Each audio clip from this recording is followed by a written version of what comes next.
We've given them much more than Europe, and Europe should have given more than us.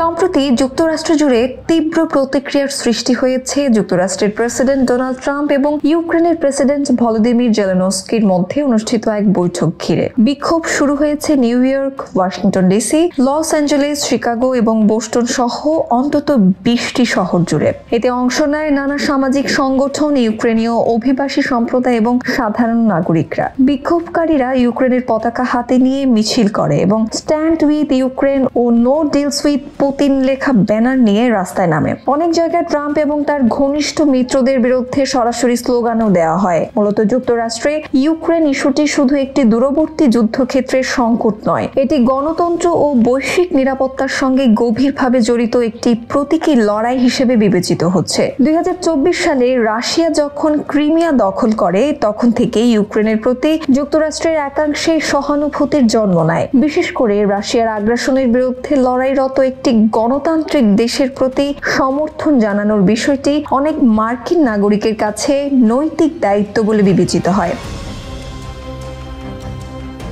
Biden প্রশাসন এই নৈতিক অবস্থানকে নীতিতে রূপান্তর করে ইউক্রেনকে বিপুল পরিমাণ সামরিক, মানবিক ও অর্থনৈতিক সহায়তা দিয়েছে, যা জনমতের একটি বড় অংশের সমর্থন পেয়েছে। তবে ডোনাল্ড ট্রাম্প বরাবরই সহায়তার বিষয়ে অনাগ্রহ দেখিয়েছেন, তবে রাশিয়ার সঙ্গে আপোষের পক্ষপাতী থেকেছেন। জেলেনস্কির সঙ্গে সাম্প্রতিক বৈঠকে ট্রাম্প যখন রাশিয়ার সঙ্গে সমঝোতার পরামর্শ দেন এবং ইউক্রেনকে দেওয়া মার্কিন সহায়তা ফিরিয়ে নেওয়ার হুমকি দেন, তখন তা তাৎক্ষণিকভাবে যুক্তরাষ্ট্র ও ইউরোপ জুড়ে নিন্দার ঝড় তোলে। আন্তর্জাতিক কূটনৈতিক শিষ্টাচার লঙ্ঘন করে প্রকাশ্যে এমন বক্তব্য শুধু ইউক্রেনই নয়, ইউরোপের অন্যান্য মিত্র দেশগুলোকেও গভীরভাবে অস্বস্তিতে ফেলে।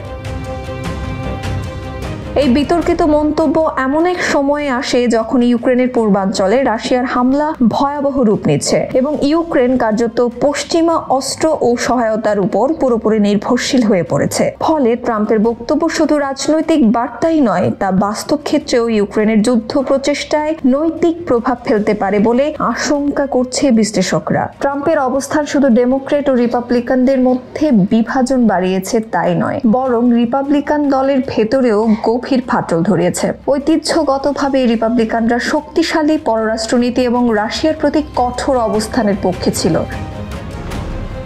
কিন্তু ট্রাম্পের রাশিয়াপন্থী ঝোঁক সেই ঐতিহ্যকে প্রশ্নবিদ্ধ করেছে। এদিকে ট্রাম্পের ঘনিষ্ঠ মিত্র, ভাইস প্রেসিডেন্ট প্রার্থী জেডি ভ্যান্স ও প্রযুক্তি উদ্যোক্তা ইলন মাস্কও এই ইস্যুতে ব্যাপক আলোচনার মুখে পড়েছেন। ইউক্রেনকে দেওয়া সহায়তা কমানোর পক্ষে মাস্কের সাম্প্রতিক বক্তব্যকে ঘিরে নিউ ইয়র্ক ও ক্যালিফোর্নিয়ায় একাধিক টেসলা শোরুমের সামনে বিক্ষোভ হয়। বিক্ষোভকারীরা মাস্ককে রাশিয়ার পক্ষে কাজ করা প্রক্সি হিসেবে আখ্যা দিয়ে তার ব্যবসা বয়কটের ডাক দেন।